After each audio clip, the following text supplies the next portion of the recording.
Good morning, second graders. We are going to look at your math page today, page 223, and it's 9.7. The first thing that you're asked to do is work with that fraction 2/3. What are two different ways you could show 2/3? And you might choose to do that with a picture. You could draw a circle or square and make 2/3. You could write a fraction. You could write a fraction that is equal to 2/3. Maybe you write the words. That would be 2/3. You could show me a clock and show me what 2/3 of the hour would be. You can be creative with that. Go ahead and take a minute to do that. Remember that you have to have 3 equal parts because 3 is your denominator. So that tells us how many equal parts we're going to have. Take a minute, do that, pause the video if you need to.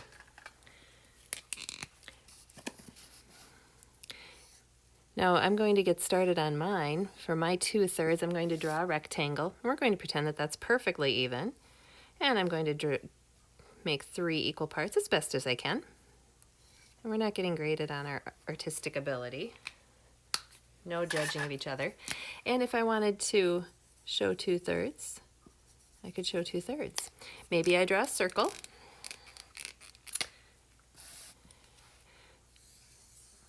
And I draw 3 equal sections. And I maybe want to show you these two for my 2/3. I could write the words 2/3. Maybe I have my cards out, my fraction cards. Maybe I have been able to work with fractions and find equivalent or equal fractions. And maybe you have been able to figure out that 2/3 is equal to 4/6. So maybe you write 4/6 in your box. That would be a choice too. But you only needed 2 ways. The next thing that you're going to do on number 2 is to write 3 even numbers that are larger than 100. And earlier we worked with those odd and even numbers again. So remember to be really paying attention to the digit that is in the ones place.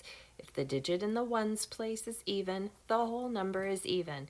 If the digit in the ones place is odd, the whole number is odd. Remember your even numbers, 0, 2, 4, 6, 8. Even numbers are so great. 1, 3, 5, 7, 9. Odd numbers are so fine. So maybe you chose something larger than 100 if you can. Now if you can't, pick just 3 even numbers. But over 100, I'm going to pick 102. I'm going to pick 3,748 because the 8 is even, just like the 2 is even. And my last number, 516. 6 is an even number too. For my odd numbers, make sure you've written yours down. Pause it and then come back. Odd numbers that I'm going to pick are 103, 5,687. Again, the 7 is odd and the 3 is odd.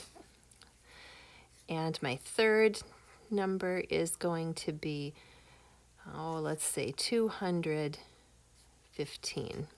And again, the 5 is an odd number, so the whole number is odd. Moving on to number 3, get 36 counters. Sort them equally among 4 children. Now you can actually go get maybe 36 little Legos or 36 pennies or 36 pieces of pasta, whatever it might be.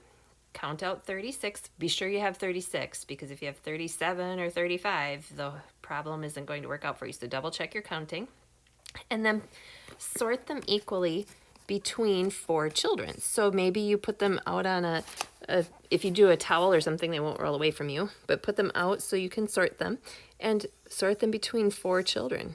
If there were 4 of you sharing 36 pieces of candy, what would that look like? you'd have 4 kids, you'd put them in 4 groups, and that's what you're going to do with your counters. Go ahead and get those. Go ahead and pause. And I'm going to move on here. Join me back when you're ready. But with the 36 counters, I'm just going to pretend that I have my 36 counters, and I'm going to just draw dots for them. And you could do this too if you wanted. 1, 2, 3, 4, but I can keep going. 5, 6, 7, 8, 9, 10, 11, 12, 13, 14, 15, 16, 17, 18, 19, 20, 21, 22, 23, 24, 25, 26, 27, 28, 29, 30, 31, 32, I'm getting close, 33, 34, 35, 36. So if you didn't have counters and you wanted to draw it out like this, that would be fine. But now what we need to do is figure out how many counters did each child get. So maybe these were pieces of candy or something, whatever you might pretend they are. How many did everybody get? 1, 2, 3, 4, 5, 6, 7, 8, 9. I'm going to double check my work. Oh, looks like we need to get rid of that marker. I'm going to double check my work. I had 9 here. 1, 2, 3, 4, 5, 6, 7, 8, 9. I had 9 here. 1, 2, 3, 4, 5, 6, 7, 8, 9. 1, 2, 3, 4, 5, 6, 7, 8, 9. So each child gets 9 counters, and how many were left over? We did not have any leftovers, so that number would be 0. Good job. Excuse me, number 4. I have $2. Can I buy 4 bags of chips for 55 cents each? Now this is just some thinking. Just be thinking. I know that 50 plus 50 is 100. 50 plus 50 makes 100. 50 cents and 50 cents makes $1. So if chips are 55 cents a bag, 2 bags would be more than $1.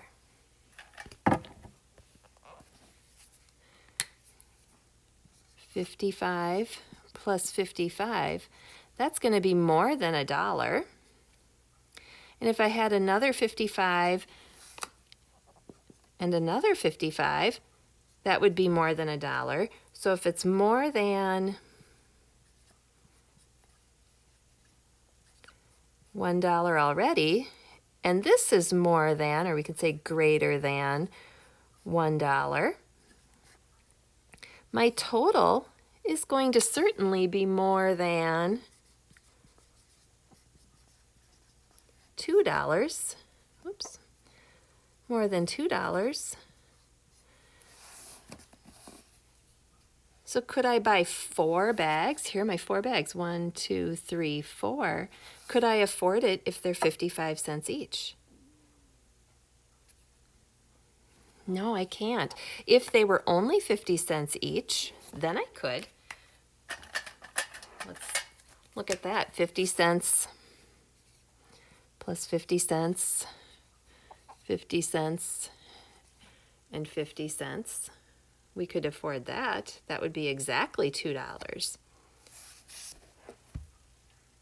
All right, moving on. We're going to solve. This is just subtraction for you. Again, if you need to adjust those problems, go ahead and do that. But I think you can do it. 386 minus 40. What's it equal? My unit, maybe it would be seeds. Maybe I'm going to be planting my garden. I have 386 seeds. I find out that 40 of them are bad. I can't use them. How many seeds can I use? So maybe my unit is seeds. Going down here, 198 minus 60. What is equal to 198 minus 60? 259 minus 40, and 243 minus 20. Work on this a little bit before you come back and look at what my answers are. So click your pause. Here we go, 386 minus 40. Again, I'm just counting back the tens. My ones is going to stay the same. 8 tens minus 4 tens. 8 minus 4 is 4. 3 minus nothing is 3. 346 seeds would be available for me to use. What is equal to 198 minus 60? Again, the ones place, 8 minus nothing is still 8. 9 minus 6, 9 tens minus 6 tenths, subtract that, you get 3. 1 minus nothing is 1.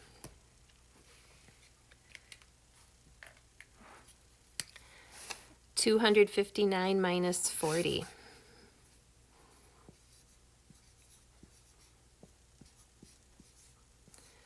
9 ones minus 0 ones, still have 9. 5 minus 4, 1. 2 minus nothing is still 2. And the last problem, it says, what is equal to 243 minus 20?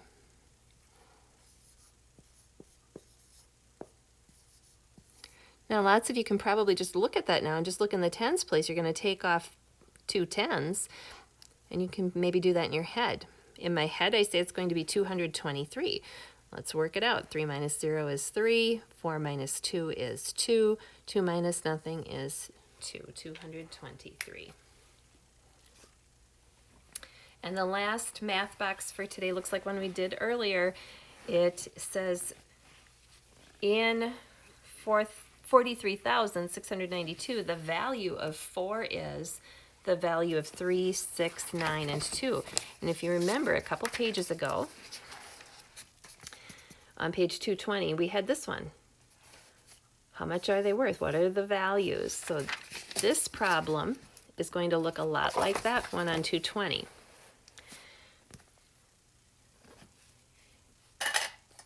Here we go. The value of 4. Now maybe we want to start down here actually. This might help a few people. If you start down here, the value of 2 is, I'll start at the bottom, 2. It's 2 ones. It's 2. Okay, and I'm going to move that over because you'll maybe see something when we're all done. The value of that is 2. How about the value of the 9? It's in the tens place, so 2 tens is, or excuse me, 9 tens. The value of 9 tens, if you had 9 longs, that would be 90. What's the value of the 6? If it's worth 6 hundredths, the value would be, write it down, 600. What would the value of the 3 be? Moving over to the thousands place, it's 3 thousands. So the value of that 3 is 3,000. And the value of the 4, it's in the 10 thousands place, so that would be 40,000. When it says value, they want to know what the actual value is. They don't need the words. So you're thinking about those words. What does it mean if it's in the ones, tens, hundreds, thousands, or 10,000s place? But right here, we're writing the value of those numbers. How much is each one worth? Thanks for watching. I hope this helped.